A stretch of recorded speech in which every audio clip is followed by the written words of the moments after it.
Now, people are going to say, why haven't you talked about Kenny Atkinson getting fired? Kyrie got him fired. Talk about the Nets. No one talks about the Nets. Everybody's waiting for next season to talk about the Nets. So that's why people haven't spoken about the Nets. But since we're here, let's get into it. The Brooklyn Nets. Where should we begin? Well, the general manager was Sean Marks. He had high expectations. When he came in and he knew he was getting Kevin Durant and he was getting Kyrie Irving in a package deal mixed with the talent they already had, they're looking at competing for an NBA championship. And they're going to be the best team in New York, which would steamroll them ahead of the Knicks as they try to steal and poach off the Knicks fan base. And they know winning will do that. So, Marks, with Kenny Atkinson, who's been there for a couple of years, and thinking that this marriage is going to work out. And people are so shocked, even the media, because there's never been any real rumblings about the firing of the coach or that he was on the hot seat. I knew, but maybe you guys didn't know.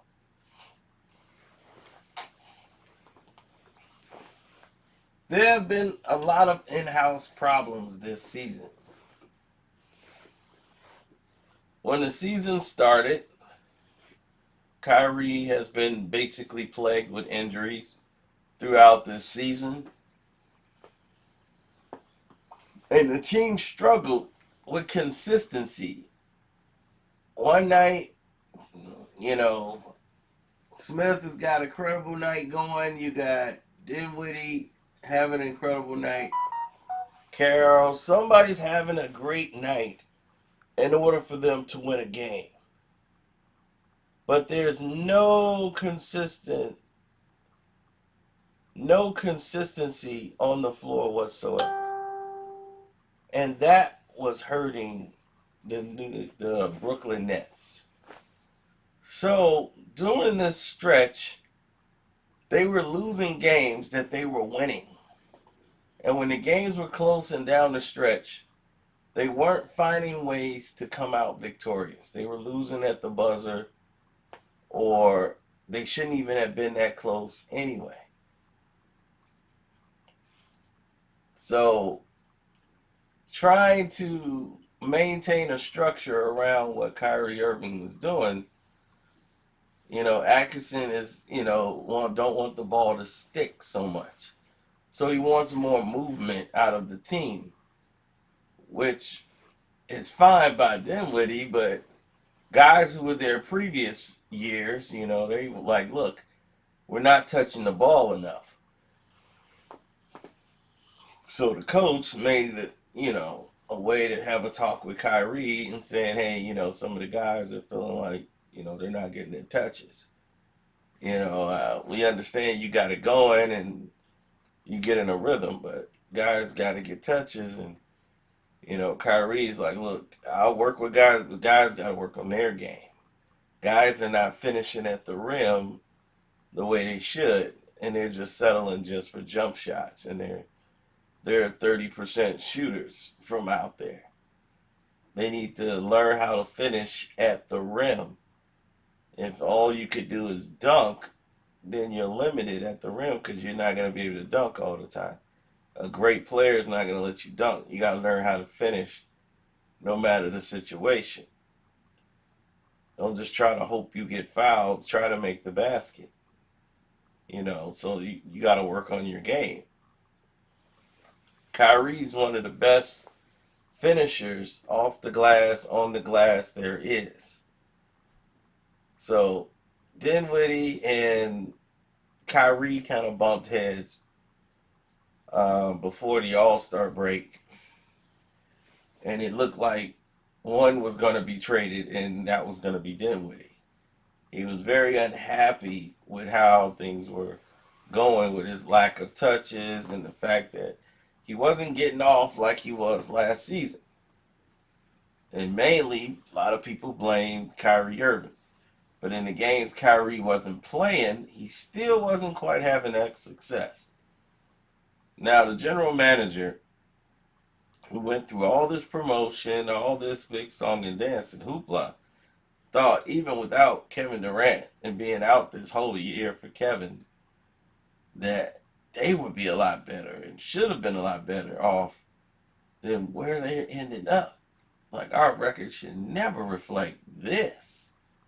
You know, this is way below the standards. I'm thinking 8th seed tops. You know, 7th, 8th seed. What are we, how did we fall this low? So Marks is going to look at what he think the problem is. And he's looking at the coach. You know, that's the first thing. He's like, look, I gave you the horses. Now you got to be able to ring them in and get them all to play together. That's why I got you. You're the head coach. So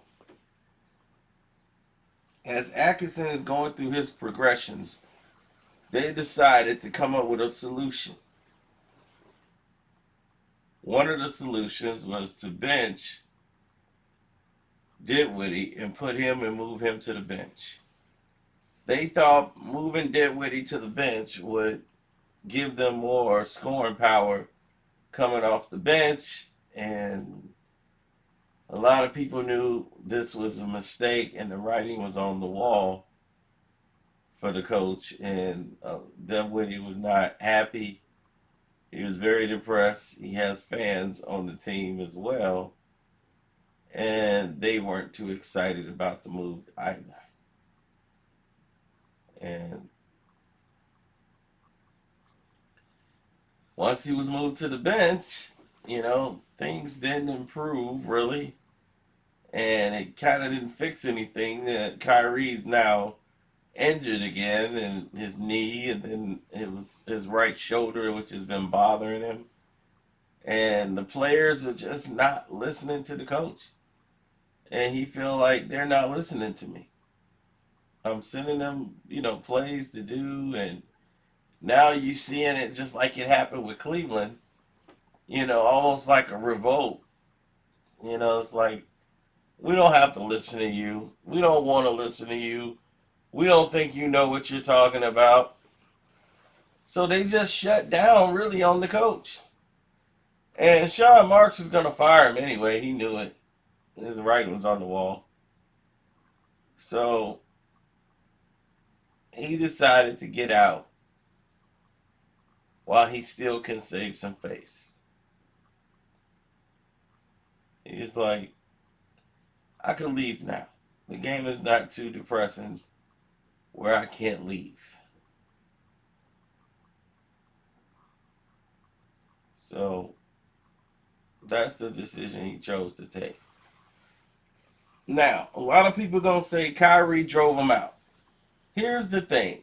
Kenny Atkinson is not a good X and O's coach. A lot of people will say, how are you going to be a head coach and he don't know any plays, Carcino? It's not that. What I mean by an X and O's coach, which means that different scenarios in the game, he could draw up a play that can help the team and the team can fall behind to execute to win a game. The team is more player coached than it is head coached. So when the game gets down the stretch, if you watch the Brooklyn Net game, you can clearly see what I'm saying. If you clearly watch the game, you will see that there's no structure whatsoever. None.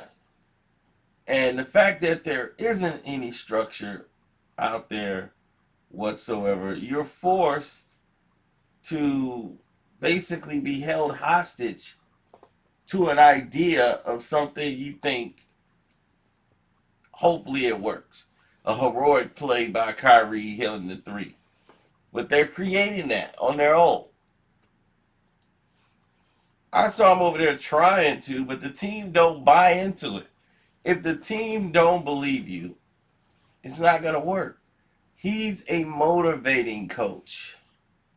He's more of the motivator. Perfect example is Phil Jackson. Phil Jackson is not an X and O's guy. He likes to believe he is.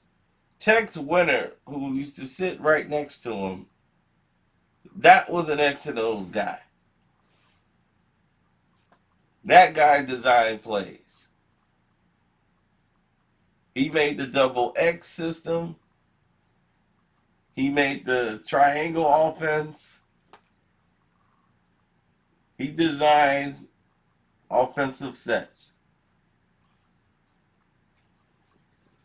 And he used to run it to perfection. Now, Phil, the Zen master, all his job was to basically condition you, get you a mental approach to the game. He wasn't a loud talker. He was a calm, smooth, everything's under control coach. That was the difference between him and Phil. And he's like, Jordan was like, if we're down two with like 1 minute to go or 20 seconds to go and we got the ball, with Doug Collins, you're going to feel it, the pressure of the 20 seconds to go. He's like, you're going to feel that pressure with Doug. Because Doug's going to be in a pool of sweat. He's going to make you feel that pressure that he's going through. And he's supposed to be relieving you of that so you can go out and do the job.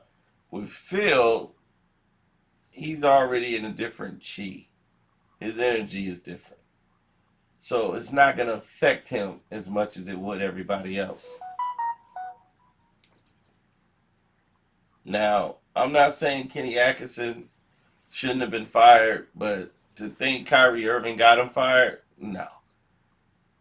The team knew he was going to be gone anyway, so this is not a surprise or a shock to anybody that's in Brooklyn that at the end of the season Atkinson was going to be let go.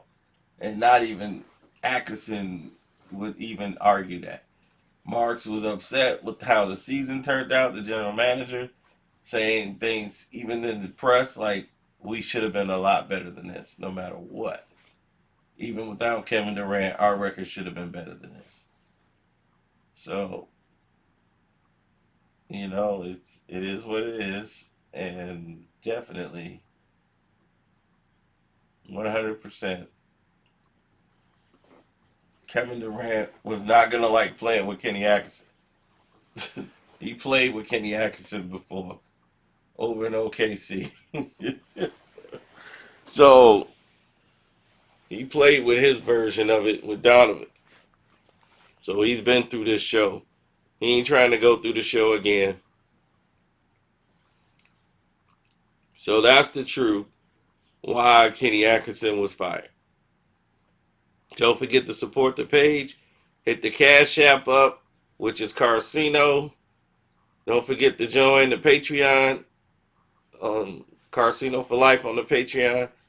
And for the VIPs only, we did tell you, you found out why Soldier Slim died. You found out why Whitney Houston died. You found out a lot of things this week.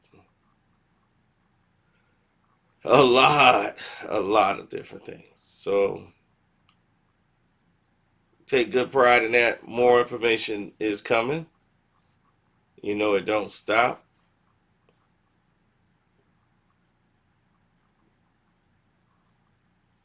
And yeah, hit the subscribe button. Streamlabs still work. If you want to click that and donate and leave me a long message, you can. And that should be it. The Carcino for Life podcast. We're up to episode 9 now. That's on Spotify. If you have it, Google Playlist. It's not on Apple yet, but we're working on it. And I think that covers everything. Juices.